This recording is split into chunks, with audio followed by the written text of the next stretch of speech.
Welcome back to another part of Macbeth's Act 1, Scene 3. In the previous part, we had seen how Macbeth and Banquo met the witches on the desolate heath. We had seen how, though Macbeth seemed to be affected by the witches' prophecies, Banquo remained unaffected. Though both of them appeared to be flabbergasted towards the end when the witches suddenly appeared and then disappeared. Let us continue reading. At this point where we start our discussion today, we see that messengers have been sent by the king. Ross and Angus, who are also Thanes of Scotland, they have been sent to personally escort Macbeth and Banquo, the war heroes, to the king's court. So let us start reading. Ross, the king hath happily received, Macbeth, the news of thy success.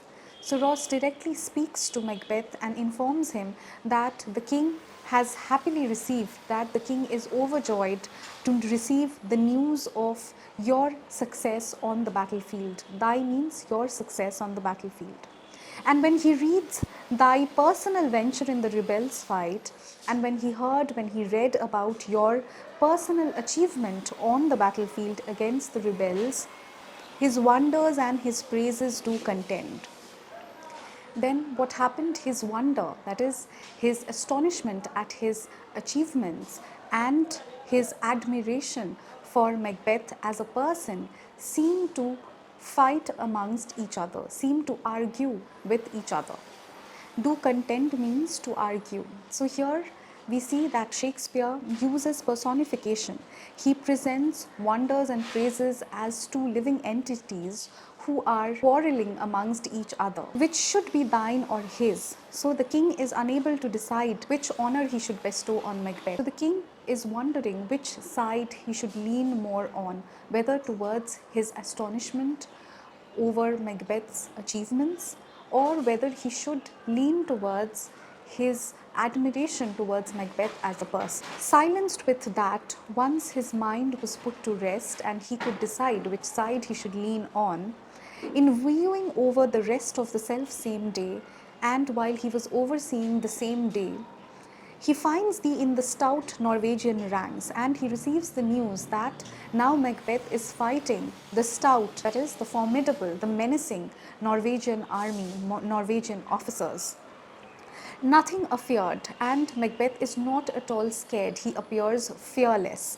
Of what thyself didst make, he is not at all afraid of what might happen to him. What thyself didst make, what might happen to him, what will be the consequences of the war, he is not thinking about anything. He appeared fearless, and he continued to make strange images of death. Strange images of death means with his skill as a warrior, he kept killing his enemies. As thick as tale came post with post, and everyone did bear thy praises in his kingdom's great defense. Please note the use of simile, like tales or news keep arriving with each post, each letter. Similarly, everyone who returned, every soldier who came from the battlefront would speak only about Macbeth, would praise Macbeth's bravery in his kingdom's great defense. His here is Duncan, in Duncan's kingdom, that is, in Scotland's great defense, how Macbeth fought fearlessly on the battlefield. That was narrated over and over again in front of the king. And these news were brought in by the messengers and poured them down before him. And these news were narrated, the stories of Macbeth's valor was narrated in front of the king. Angus, we are sent to give thee from our royal master thanks. So Angus informs him that they are here personally to convey the king's gratitude, to convey the king's thanks to these war heroes. Only to herald thee into his sight, not pay thee. They are not here only to meet them, but they are here to announce the fact that the king wishes to meet them in person. They are there to accompany them to the king's court. Ross. And for an earnest of a greater honor, Ross adds, since the king had pledged, earnest means pledged to confer a greater honor on you, he bade me, that is, the king instructed me, call thee Thane of Cawdor. So he has been given another title for the bravery that he exhibited on the battlefield. He should be now called the Thane of Cawdor as well. In which addition, hail most worthy Thane, for it is thine. So he says that in addition to your already existing title as the Thane of Glamis, you have been given another title, that is of the Thane of Cawdor. And he respectfully hails him and says that you deserve it the most, you are the most deserving person to hold this title, and it is thine, it is yours. Ross informs Macbeth that this title is yours from now. Banquo instantly recalls the words of the witches. What, can the devil speak true? Macbeth expresses astonishment. He says, the Thane of Cawdor lives. Why do you dress me in borrowed robes? Now it is very important to mark this phrase, in borrowed robes, because we see that the clothing imagery proliferates or fills the entire play. So it is important for us to mark the images that appear constantly. So he says that why am I being dressed in borrowed robes means why am I being given this title which ideally belongs to someone else. This is an use of not only imagery but also a metaphor where he is comparing borrowed robes to this title, that is the Thane of Cawdor.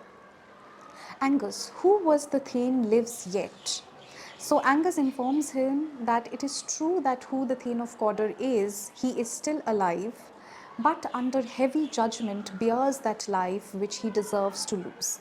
But this Thane of Cawdor, the present Thane of Cawdor, he is under heavy judgment. He has received a sentence and his life is perhaps hanging on a rope. He has received a death sentence and he deserves to lose his life for what he has done.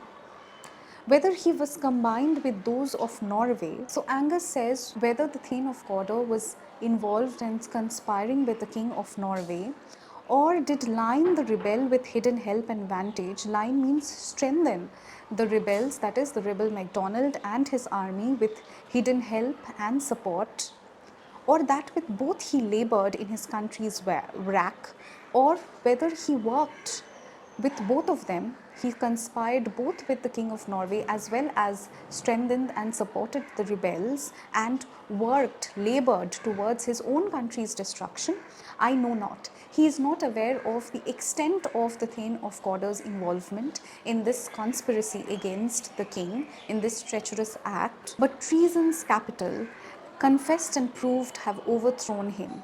But treason is capital punishment. It is punishable by death. He has confessed and his crime has been proved, have overthrown him, and so he has been stripped of his title. His title of Thane of Cawdor has been taken away from him. So now Macbeth, who had shown such valor on the battlefield, has been given the title of Thane of Cawdor. Macbeth, aside. Aside means Macbeth is thinking aloud so that the audience can hear him, but the other characters present on stage will not be able to hear Macbeth because these are his thoughts. He is thinking aloud for the understanding of the audience. Aside. Glamis and Thane of Cawdor, the greatest is behind. So we see that Macbeth is still musing to himself about the witch's prophecies. Thanks for your pains, and he gives a very curt response to Angus. After the curt response to Angus, he quickly shifts towards Banquo and asks him again about the prophecies. Do you not hope your children shall be kings, when those that gave the Thane of Cawdor to me promised no less to them? And we see that he is reluctant to name the witches, but he is still thinking about the prophecies, and he asks Banquo that the witches who promised me Thane of Cawdor have not promised anything less to your children. Are you not thinking about it now? Banquo. We see that Banquo is cautious. He is not only unaffected by the witches' prophecies, he is also cautious, and he tells Macbeth that trusted home, that is, trusted home is the metaphor for the prophecies which Macbeth is blindly trusting now, might yet enkindle you onto the crown. Might enkindle means light your desire to get hold of the crown, to achieve the crown. besides the Thane of Cawdor. So it might spark an ambition or desire in you to reach the crown after the Thane of Cawdor, after you have been given the title of Thane of Cawdor.